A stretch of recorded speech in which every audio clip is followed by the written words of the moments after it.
Thank y'all for having me this evening. My name is Jasmine Babineaux. I'm originally from Lafayette, Louisiana. I'm a student at St. Norbert College studying business management and writing. And before I get started to my presentation, I just want to share something with y'all. So I was advised to give you some visuals so you can see what I'm talking about. But poetry, a lot of it is in your head. It's a lot about what you see in your imagination. And I was at a lecture last night, and it came to me, it was like, our presenter had so many videos and photos, and it was so great. But people were still on their laptops, people were still having side conversations. So it doesn't matter how many visuals you have, it's about what are you challenging people to do? So tonight, I just challenge you to listen. I challenge you to listen with your mind, listen with your heart, and of course listen with your ears to what I'm saying, what I'm sharing with you, because you're going to get a glimpse into my personal life, whether you want to or not. But poetry is something that's really, really special to me, and it's helped to develop me as a young woman, as a writer, and as a person. So going into it, I want to ask y'all, what is poetry? We can't move forward until you tell me. So, what is poetry? Expression. Expression? Okay. Word paintings. I like that. Okay. So for me, poetry is liberation. Poetry is light. Poetry is people.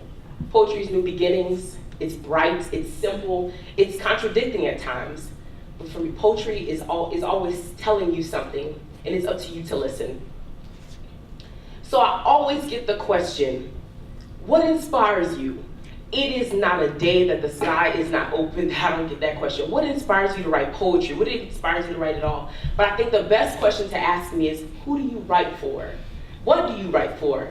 I write for the people that I love. I write for the people that I'm kind of neutral about. I write for the things in the world that I wish I could change. I write for things that I haven't even encountered yet, like love. So I have my grandmother up here. I have my grandfather who passed away. I have some chosen family up here. And there's a group of young women right here I presented to about 2 years ago. And I definitely write for them because I write for their future. Because I hope that their future will be brighter than mine, that wherever I stop, that their foundation will be a little bit better than what I had. I have a younger brother who's 1 year old. He's so cute. You don't have to tell me, I know he is. I write for him. I write for him because he is such a light in my life. And you see this group of young people right here, those are my nieces and nephews. I write for them every day. And you see this young woman right here, she is an inspiration for a lot of the poetry that I write. More recently, in the past, I want to say 6 months or so, simply because of the honesty in our friendship. And it's like, we were talking before this, and I was like, what poem should I read? Sophia, like, help me out. And she's like, whatever you feel when you get up there, read that poem. So I'm gonna read 2 poems to y'all, because how can I come talk about poetry and I share my poetry with you? So one of the poems I'm gonna read is from an old poetry book from 2 years ago. And I think some of my poems are very cliche now that I look back on them. But that's just me.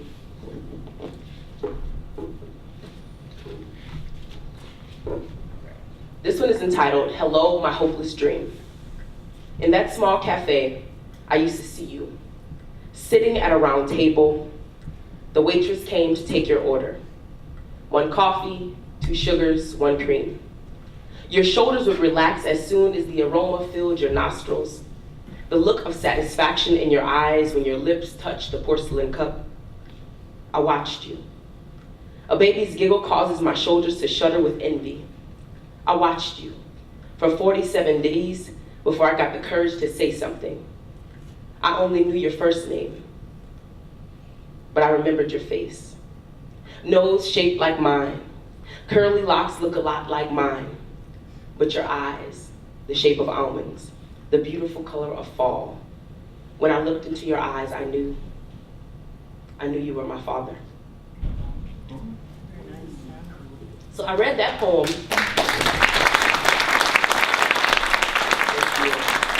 I read that poem to a group of 8th grade students, and you can imagine the questions that I got. They were like, is that real? Who were you talking about? And I was like, yeah, it was real. It was about me. And they're like, did you meet your father like that? I was like, no, I did not. If I had a hand in it, probably I would have met him that way. But because of life and situations, it was less romantic, it was less beautiful, it was so real, and it was a little bit raunchy. But I wrote that poem because it was like, at times in life, things never go the way we plan to. Like today, I didn't think I was gonna be on a stage in front of people. I thought it'd been a little bit more intimate, but hey, you go with the flow. But I feel like that poem is a testament to what I felt inside and how I wanted to meet my father, where it would have been a little bit more palatable for people. And if I tell you the story how I really met my father, it wouldn't be as pretty, it wouldn't be as beautiful. And some people would probably have pity on me, but no, that's okay. Save that for something else. So last night, as I was finishing up this presentation, this quote came to me. I was watching this show. I really love rap music. And people are driven by two impulses, love or fear. And Tupac Shakur shared this quote. And I was thinking about that. And I said, yeah, I think that's super, super, super real, because at times I'm very moved by love. I'm moved by passion. I'm moved by things that set me on fire. But I know at times I'm moved by fear too. And I think a lot of times we're moved by fear more than anything else. The fear of being mediocre, the fear of what people will say, the fear of what people won't say. But I think all in all, it's how you step out in the morning, and do you feel good in your skin? Do you feel at peace in your skin? And in my poetry, I try to convey that. I try to convey confidence. I try to convey peace at all times, knowing that I am completely fine with who I am. I may not be where I want to be, but this 22-year-old is still learning and unlearning and realizing there's so much I don't know, but I hope to learn it in the years to come.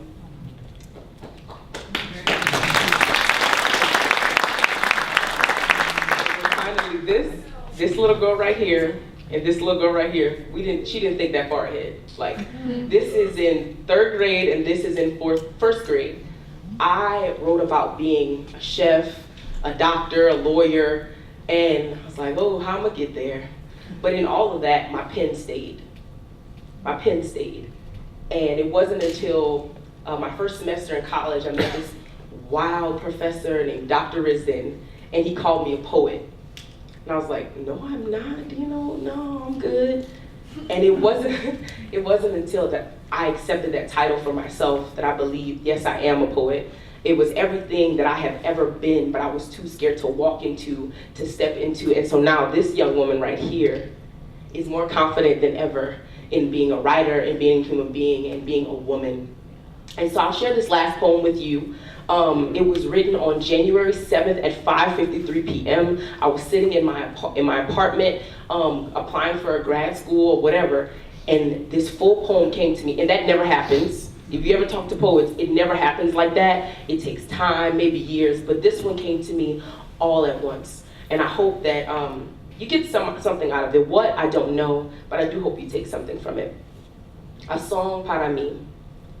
When will she smile again? Smell of eucalyptus leaves and light again. Will she dance off beat to a rhythm that can be heard above a whisper? When will she laugh at jokes she tells herself in her head to feel present in a room full of clouds? Yes, she needs herself, to be in love with herself again, asking for permission to mold her body into 17 again, holding 2 hands full of black obsidian and lemon zest.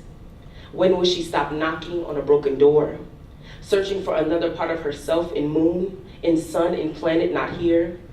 Knees fold her like the left lover at an altar of red, blue, white, of suns and endless skies again.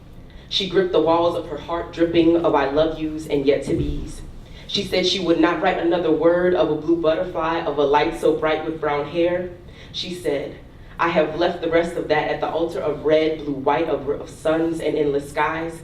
It was all a vision of future her, floating between now and later, emerald dreams and reality, soft touches and skin abrasions. She, needing to feel whole again, feel like more than the distance a butterfly left her homesick for a place only written about in notes her eyes can no longer look upon. Vulnerability scratched at the nearest gleam of hope, of rope only to touch illusion, of self. Once again at altar of red, blue, white, of suns and endless skies, stars of Godmother, wrapped around her feet and adorned her temple with galaxies of wonder and admiration for a journey her feet has yet to walk. They came for her, glowing with tenderness and time to reclaim her heart now copper, but true to self. She is still waiting to be one again with herself, but she continues to hold a smile in the dimples of her cheeks. Thank you.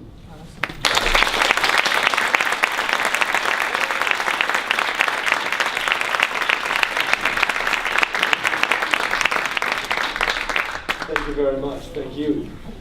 Questions? Yeah.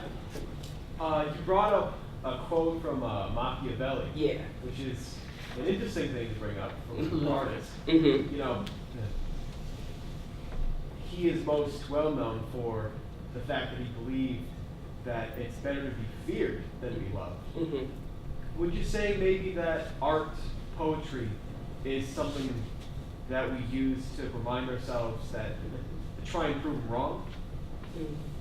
I think it depends on the person, Okay. and depending on why they write and why they want to write. Does somebody want to be feared or like, I guess feel like they're better than other people when they write? But I can't say that's the case for me, because like I'm no better than anybody else who doesn't write poetry. But yeah, I think it would definitely depend on the person. Question? Yeah, did you say you were a business major right now? Yeah, business management and writing. So, and there's Lucy waving, of course. She's my friend. So our previous presenter, John, emphasized the intersection of humanities and technology, and as a historian myself, I really value that. I wonder if you'd comment on whether you see an intersection between your art and what you're studying, business, or are they completely separate for you? At times, they're very separate. Like right now, the classes that I'm taking, they don't intersect that much. But I think in an abstract sense, the writing poetry and then going into business classes, it teaches me how to be ethical and moral and how to like question myself. Like, am I making these decisions just cause, or am I thinking about the people that it really affects? You know, you have to put like a different lens on it. But I don't see it in like in a physical sense, but in a more abstract sense for sure. That's wonderful. Thank you. Yeah. There's probably a lot of people who could learn from that perspective. And a lot of other places. Okay, one more question for Jasmine.